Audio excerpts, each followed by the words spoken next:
Hello, everybody, and welcome back to the Chilluminati podcast. As always, I'm one of your hosts, Mike Martin, joined today by the essential north and south poles to my personal magical compass, Jesse and Alex. Oh, we are. I'm trying to figure out what that's even reference. It's a classic Tailspin. television show. Oh, of course. Let me me ask you a question. Chilluminati podcast, Chilluminati Patreon. Please get money on the Chilluminati website. Go to the website and buy a ticket. Right? Pretty Who's good? the North and South Pole? Which one's Right. which? Yeah. And how are you going to decide? Oh, that's easy. Alex is South because he's cool. Oh. And I'm North because everyone talks about me, but no one wants to visit. Except for that one like Norwegian guy that got totally screwed by the thing. Yeah. Everyone thinks there's a lot more going on in the North Pole than there actually is. Unless That sounds you right. believe in Christmas.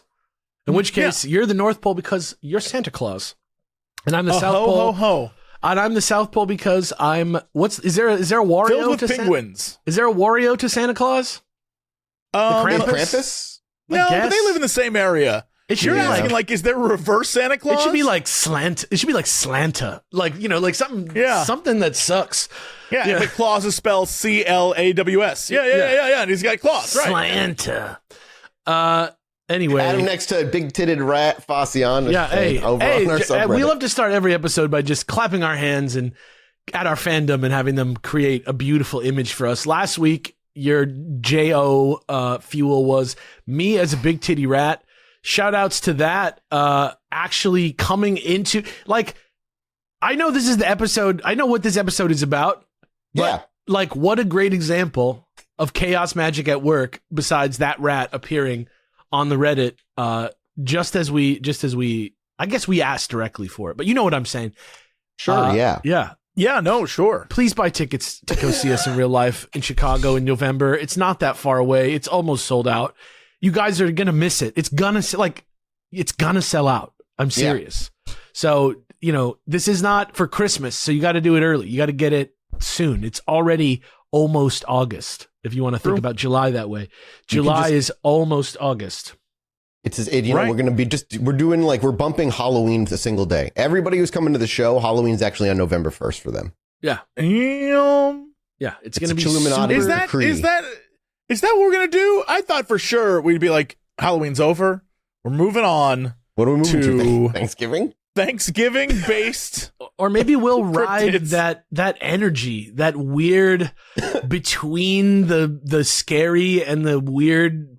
We're like back in like pilgrim imagery. Like, what's the movie? Sleepy Hollow? Like, that feels like it fits, right? It's like great November 1st. Sure. Yeah. Movie, film, not the story, but the film. Can I just force everybody in the audience to watch a Neil Breen movie with us? I would That's rather what you you want to do. didn't. I don't want the to. entire live show. You're going to say, fly to Illinois. And here's what we're going to have you guys do. Yeah. That would be a waste of everyone's time and money. I'd be like, we screwed up. For about 5 minutes, I'd be laughing really hard. It'd be really great. That's one of those things where the situation is funnier than the actual carrying out of the situation. And we could have achieved what we wanted to achieve just by talking about it, Yeah, it's a weird... Hey, Chaos Magick, baby. Which brings us to our main episode. I got you there. We were throwing out the links. This is going to be a multi-parter because Chaos Magick is a very interesting and fascinating aspect of the occult world. But before we dive in, do you know anything about Chaos Magick, gentlemen?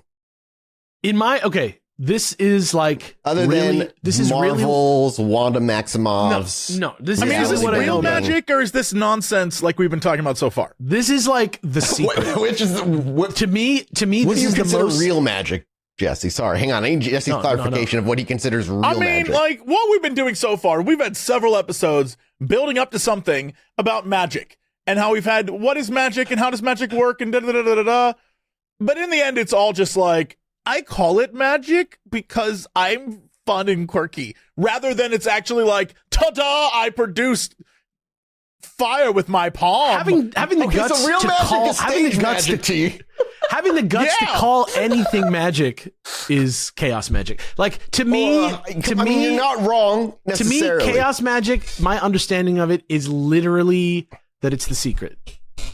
Kind of. You'll Yeah. see. Like So, in the continued tradition of this is going to be utter bullshit, is what I'm hearing. Here, like okay, the secret you know what? isn't We're gonna open utter up bullshit. with a very It's just like- baseline. It's just not a secret. Yeah. All right, now you know what. So Jesse, all right, here we go. We'll practice some chaos magic. Ready? Okay, yeah. You now know the word, like what chaos magic is as an overall thing. It's bullshit magic, but you now know chaos magic. Okay, Right. now I need you to forget about chaos magic. Go. Did you forget?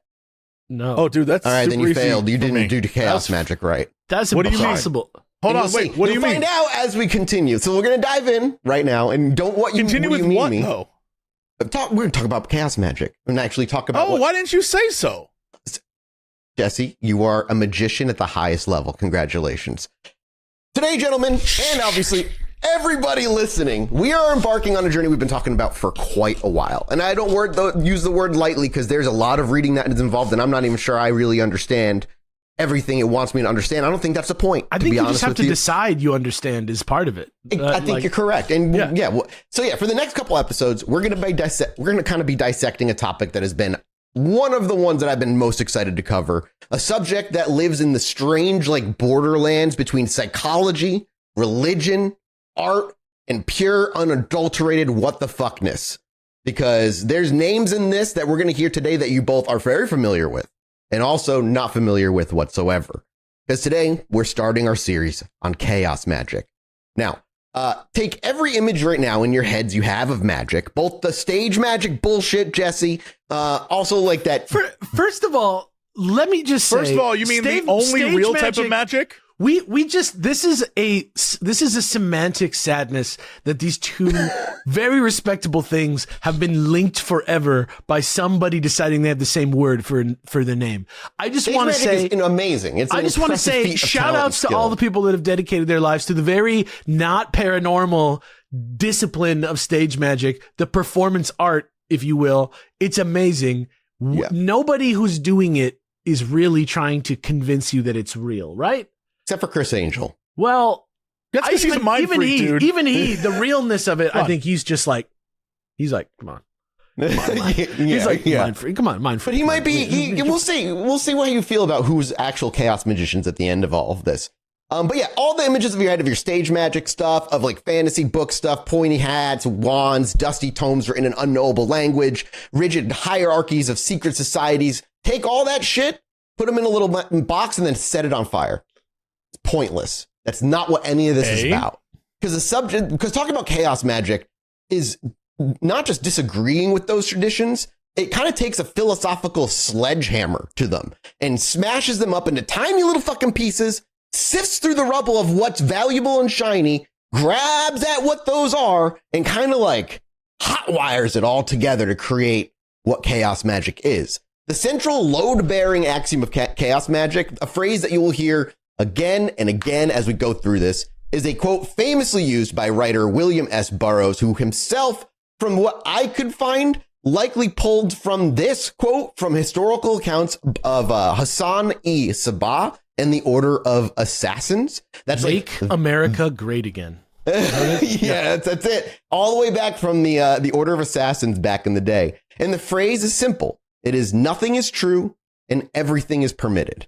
The Assassin's Creed fans out there must be losing their minds right now. Quite literally taken by the Assassin's Creed franchise and used, obviously. And it's just exactly what you would recognize it from. But its philosophical like weight in this is it's immeasurable. What it means for the chaos magician is that objective capital T truth is either non-existent or completely inaccessible to us. Therefore, belief is not a state of being. It is not a destination. Belief is a tool, a piece of software, if you will, to run or perform a very specific function. Pause. Yeah, sure. Pause. Mm-hmm. It sounds like you're talking about philosophy and not magic. We're talking about Jesse World. They match here. They mesh here. Yeah, yes. this is okay. absolutely the intersection of like, is thinking about something magic in and of itself. Controlling it. Like, are you playing Cyberpunk 2077 when you're thinking about playing Cyberpunk 2077? So this is really what I'm hearing is instead of stage magic just happens to be named magic, like this is just, people call this magic and it's just philosophy. No, because disguised. you can still enact your will. You can still enact just your name will. things just because you wanna. There's a lot more to it that makes this more magic than philosophy. Like, if at any point in time I'm not seeing any discussion in the next hour and a half or whatever of like, you can produce something magical in the definition of magic besides like, what a magical evening. Nope. Like, if we're not doing something interesting, I'm going to be like, bullshit. You're talking about like a fireball myself. or like getting somebody to do something you want. We got rituals coming up, Jesse. Yeah. Okay. All right. Just hang on. So before we move on, let me just lay down the sources, the main books I would point you to that I did my research on that I would suggest as well. If you're going to jump into this kind of cold and never have done any research about this before, using the book Condensed Chaos, An Introduction to Chaos Magic by Phil Hine is where I would recommend anybody to begin their journey. There's audiobooks of it. You can get it everywhere. It's presented as like a kind of concise, accessible introduction to the topic. It covers the main core principles, the history of all of chaos magic, and practical techniques that you can use that are designed for newcomers. But then after you got that under your belt and you still want more, and you just want to have a general greater understanding of this stuff, there's two other books I would point you to. Liber, Null and Psychonaut by Peter J. Carroll, and The Book of Results by Ray Sherwin. The first one is... That one's for Jesse. Yeah, exactly. The Book of Results is for Jesse. Yeah. Basically, the first one, Liber, Null, and Psychonaut, is more of like a basic philosophy and practical approaches to chaos magic, where the second one, the one for Jesse, is more known for lucidly explaining an individual that we'll be talking about today, Osman Spare's key innovation in sigil magic, particularly. And then if you really want to go to the grandfather of it all, the primary source, The Book of Pleasure, also subtitled The Psychology of Ecstasy by Osman Spare, is where you would, that's the very, very, very beginning. I would kind of like, but I recommend that later. You kind of want to get to that point later on after you have a better understanding of the concept of it. Feels more academic. Yeah. Feels more academic and historical of a text. Yeah. Maybe so condensed chaos. This, I cannot stress to you how much this entire like listening to you two is stressing me out, like listening to Jordan Peterson talk, where it's like, you said nothing. You said nothing. And that's what this is. You two of you are like, it's like in the face. I'm like, what are you talking about? Well, here we go. We're going to get into it. Hopefully you have an idea. It's driving me crazy. Jesse, to help really get our heads around this, it helps to understand a fundamental split that happened in Western occultism. For a long time, there's kind of been this weird, I'd say, false dichotomy. And as writer Phil Hine puts it, there's a difference between, or split happened between high magic, quote unquote, and low magic, quote unquote. High magic was seen as the respectable stuff, the quest for spiritual enlightenment, uniting with God, ascending the planes, all that very abstract and philosophical stuff. It was the magic of the study in the university, essentially. And then low magic, or sorcery, was, I guess for lack of a better term, the dirty stuff. Magic. We talked about this in our little, or I didn't talk about it, but there was an 80s informational pamphlet about it from Chilluminati. Right. Yeah, I do remember that. But this is like, this is the stuff that's magic for results, essentially. Curses, love charms, finding treasure, influencing people to do what you want them to do. It was the magic of like the village cunning man. Getting stuff. Yeah, practical folk magic, as we dealt with earlier in a few, in Alex's series, with them kind of mashing with the messy realities of life. It was seen as purely material, base, and somehow less worthy in the people who practice the higher magic, all in quotes, obviously, eyes that split. So chaos magic kind of like looked at this division and called it for what it was, a self-imposed limitation. It sought basically to try and tear down that wall, arguing that the techniques for achieving spiritual enlightenment and the techniques for, say, finding a parking spot are fundamentally the same thing. The only difference is the intention and the window dressing. Chaos magic puts sorcery, the magic of results, front and center, not as a lesser practice, but as the ultimate proof that magic works. Alex, were you about to say something? I apologize. Yeah, I was gonna say, like, if you want to think about this, like, I hope you're all lighting up for this shit, dude. Light up a bowl, rub yourself in like your favorite oils. Let's do it, dude. I don't even like. I feel like it's pretty easy to understand. If you could get on the level of what I was talking about the other day, about anything having the potential to be magic, right?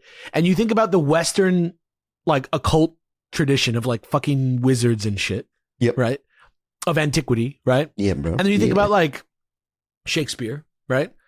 And you think of the old stuff as like Shakespeare, and how like we still study Shakespeare and we look at Shakespeare and we like need to like understand that type of thing. But then there's also like current writers and current like culture that creates another type of like extremely good with English and extremely deep knowledge of that discipline, right? And so they're both really important, studyable, valuable parts of one discipline that almost seem unrelated because of how far apart they end up. Like, I feel like Chaos Magic is, in a more broad sense, like almost like pop culture magic or something. It's like modern rather than antiquity. It's like, if you older imagine, than you think, I think it's older than you think. but that's the modern, like when you talk about modern writing in English, for example, you're talking about stuff from, almost 200, 100, almost over 100 years ago. And so like, to me, it feels like instead of it being like the King Arthur type, right? It's just something for us now that we use in the same way about the systems that govern our world now, like that's kind of how I see it. Jesse?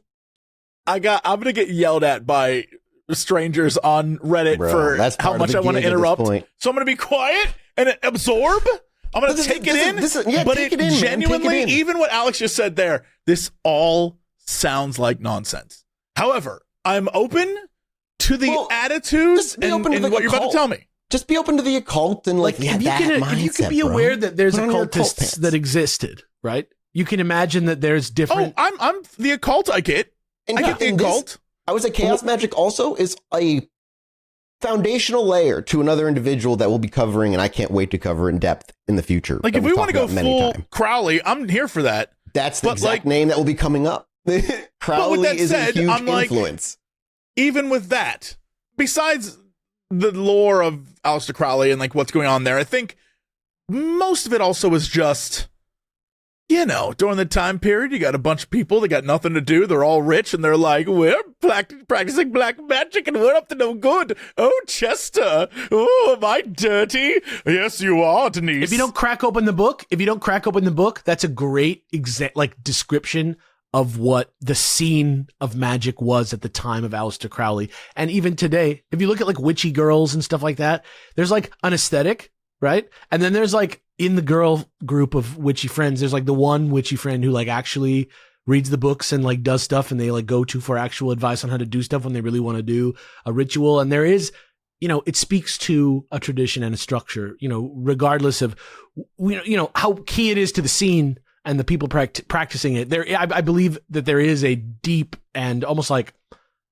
almost 150-year history to this type of occultism that we're going to talk about today. Or can I just simply put it more simply? Did Aleister Crowley's inarguable impact on history and his name being as popular as it is even today not evidence of his success with magic and succeeding in what he was attempting to do? And if that's what Chaos Magic is, that's interesting, but I don't buy it as magic. But what I do think, like, there's Wicca, and there's also different things where you could be like, okay, I know what that is, I know how that's work. But again, everything you're saying with Chaos Magic, air quotes, sounds just like the type of... What about salesmanship? Yeah, it sounds like the type of things like... I'm not sure exactly what the phrasing is, but it's when we're having a conversation and I say to you, like if you say a bunch of stuff and then I keep asking you why, or questions, or repeat back to you what you said in order to get you to talk more. It's sort of like that sort of conversation splicing that